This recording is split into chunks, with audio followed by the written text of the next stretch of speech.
Episode 8, The Dragon of the South, the nation-building epic of the Vietnamese.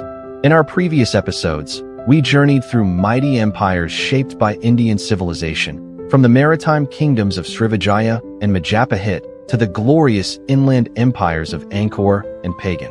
But during those same centuries, to the east of the Indo-Chinese peninsula, a completely different story was unfolding. A nation, for over 1,000 years, had to face a single, colossal neighbor, China. This is not a story of peaceful reception, but an epic of domination, assimilation, and a relentless struggle to reclaim and defend independence. This is the story of a people whose name was erased from the world map, but whose spirit was never extinguished. They absorbed the culture of their rulers, yet used those very tools to forge their own identity, their own state, and ultimately, their own empire. Welcome back to the History of Southeast Asia series. In Episode 8, we turn to the inspiring and tragic epic of the rise of the Vietnamese people and the Empire of Dai Viet. Part 1, A Song of Triumph. 1,000 years of Chinese rule and the battle for independence.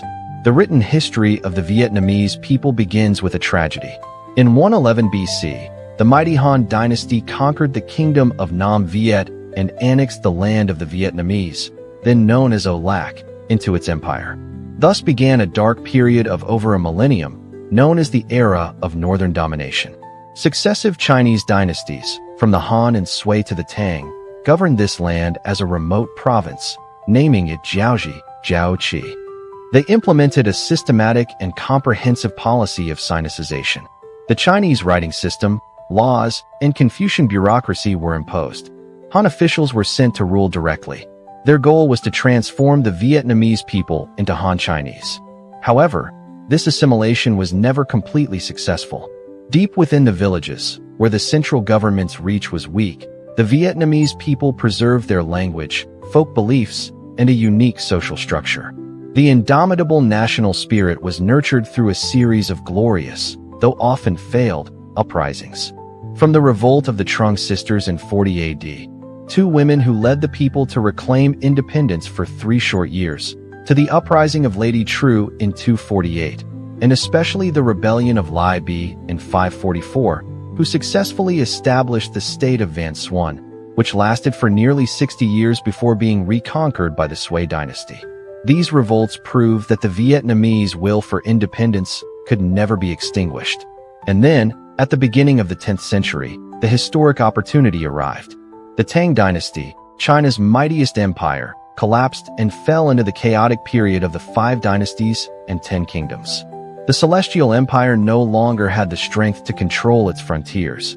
Seizing the moment, Vietnamese lords rose up.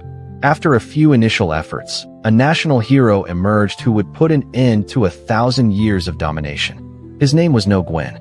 In the year 938, the Southern Han Emperor to the north sent a large fleet under the command of Liu Hongqiao to invade the country once again with the intent of re-establishing colonial rule. Knowing he could not win a direct confrontation at sea, Ngô Quyền employed a brilliant military strategy. He had his soldiers plant thousands of iron-tipped wooden stakes into the riverbed of the Bạch Đằng River. As the tide rose, concealing the trap, he sent a small flotilla to lure the enemy in. The arrogant Southern Han fleet gave chase, advancing deep into the underwater stake field. When the tide began to recede, Ngô Quyền ordered an all-out counterattack from all sides. The massive enemy fleet was trapped. Their heavy warships were impaled on the sharp stakes and sank in droves. The entire invading force was annihilated, and its commander, Hongqiao, was killed in battle. The Battle of Bạch Đằng in 938 is one of the greatest and most decisive naval victories in history. It was not just a military triumph. It was a declaration of independence, definitively ending over 1,000 years of northern domination. However, the path to building an independent state was not easy. After Ngô Quyền death, the country fell into chaos, a period known as the Anarchy of the 12 Warlords, 944 to 968. Local lords carved out fiefdoms and fought for power. Amidst the turmoil, a hero from the region of Hoa Lu in Ninh Binh emerged. His name was Dinh Bo Lin. With his military and political talent, He defeated the 12 warlords one by one and reunified the country. In 968, Din Bo Lin ascended the throne as emperor, named the country Dai Ko Viet, and established his capital at Hoa Lu. The nation's independence and unity were firmly re-established.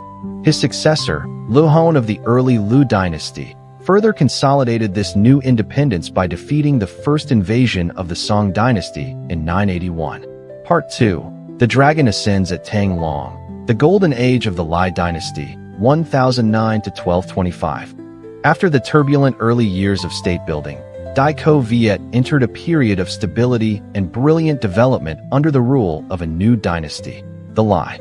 In 1009, after the last king of the early Lu dynasty passed away, the court officials unanimously elevated the commander of the palace guard, Lý Tsongyuan, to the throne. He became Emperor Lý Tai II.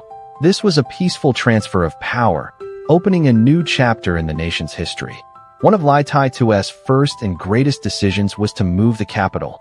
He recognized that the capital at Hoa Lu, located in a rugged, mountainous area, was only suitable for defense and was no longer appropriate for the country's long-term development. In 1010, Lý Tai II issued an immortal decree, the royal edict on the transfer of the capital.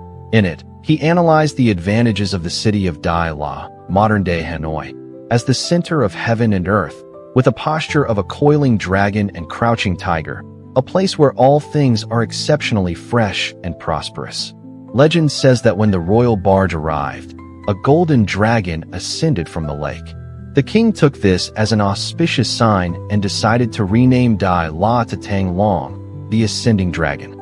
The move to Tang Long ushered in a glorious era of over 200 years under the Lý Dynasty. Under the reign of enlightened kings, Dai Viet became a powerful nation with a brilliant culture.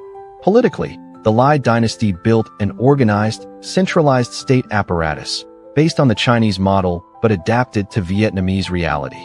Religiously, Buddhism reached its zenith and was considered the state religion.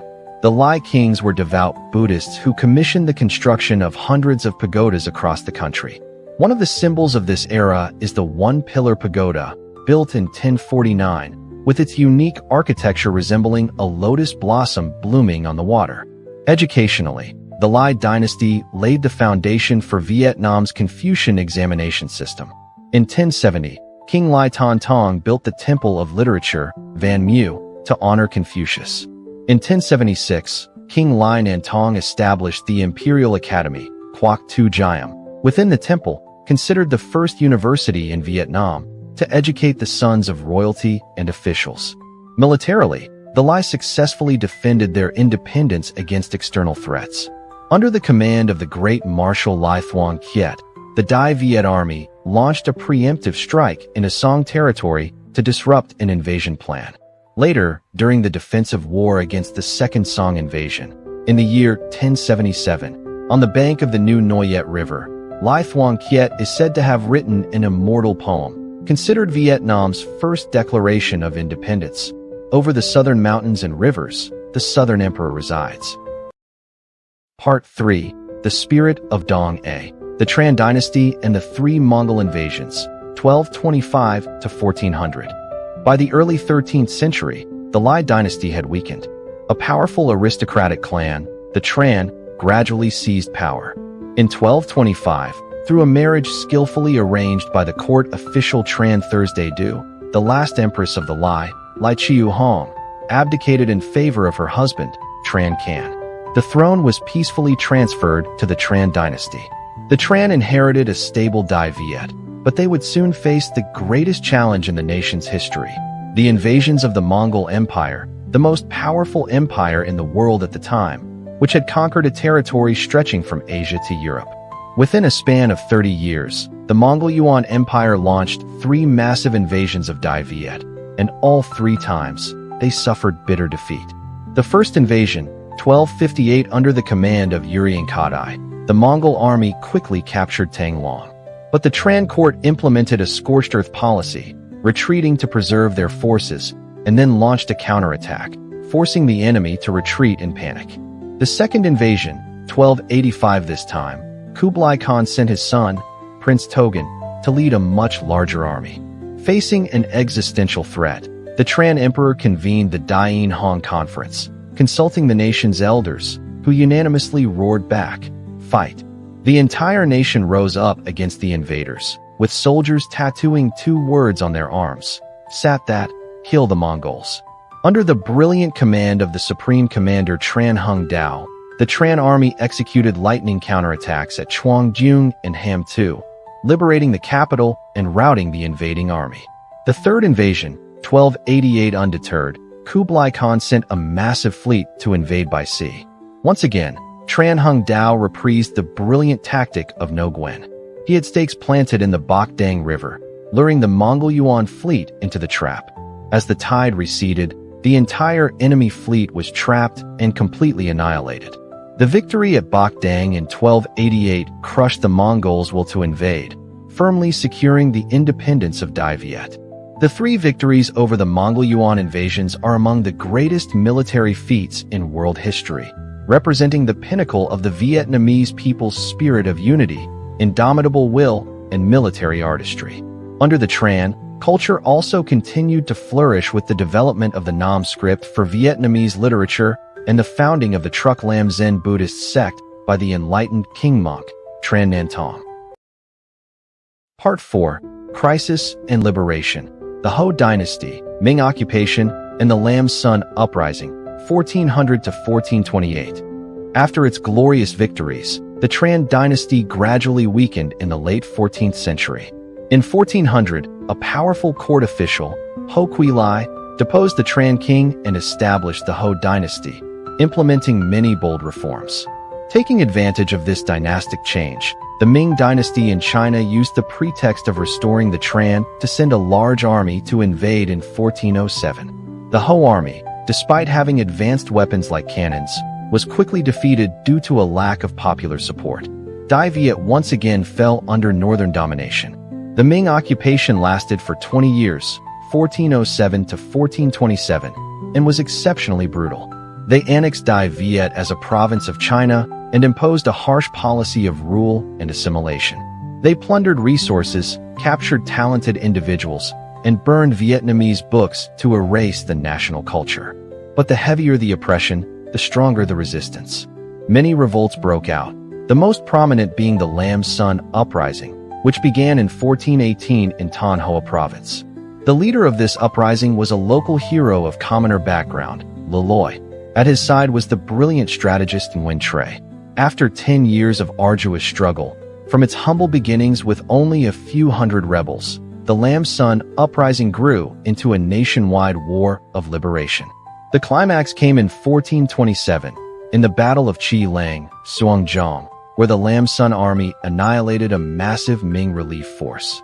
Besieged and without hope of reinforcement, the Ming army in Viet was forced to surrender and withdraw. After the victory, Nguyen Tre, on behalf of Le Loi, wrote the Second Declaration of Independence in Vietnamese history, the Great Proclamation upon the pacification of the Wu, Bin No Dai Cao, a magnificent piece of literature affirming the nation's sovereignty and patriotism. In 1428, Le Loi ascended the throne as emperor, founding the later Liu Dynasty, the longest-lasting dynasty in Vietnamese history. Part 5. The apex of the empire, the Liu Dynasty, the Southward March, and the Hong Duc Code, 1428 to 1527. The most glorious period of the later Liu Dynasty, and of the entire Vietnamese monarchy, is associated with the reign of one of its greatest emperors, Liu Thanh Tong, who reigned from 1460 to 1497. Liu Thanh Tong was a great reformer. He conducted a comprehensive reorganization of the state apparatus, creating a highly effective and centralized Confucian bureaucracy, dividing the country into 13 provinces. Culturally, he elevated Confucianism to a position of supremacy, making it the official state ideology over Buddhism. Civil service examinations were held regularly to select talented officials. His greatest legal legacy was the promulgation of the Hong Duc Code, one of the most complete and progressive law codes in the region's history, which protected the rights of many social classes, including women. With a powerful state and a well-organized army, Liu Thanh Tong decided to definitively resolve the threat from Campa to the south. In 1471, he personally commanded a massive army and marched south. The Dai Viet army quickly overwhelmed the Cham forces and captured their capital, Vijaya. The kingdom of Kampa, after centuries of existence and rivalry with Dai Viet, was effectively destroyed as a major power. The event of 1471 was a decisive turning point in the Nam Tien, opening the floodgates for Vietnamese to migrate and settle in the former lands of the Cham. By the end of the 15th century, under the reign of Luton Tong, Dai Viet had reached the apex of its power. It had become a mighty empire on the eastern side of the Indo-Chinese peninsula, a highly organized Confucian state with a brilliant culture and formidable military strength. Now, it was ready to face new challenges, from internal divisions that would tear the country apart, to the inevitable confrontation with its powerful western neighbor, the kingdom of Ayutthaya of the Siamese. Ending. The story of Dai Viet is a unique and inspiring epic.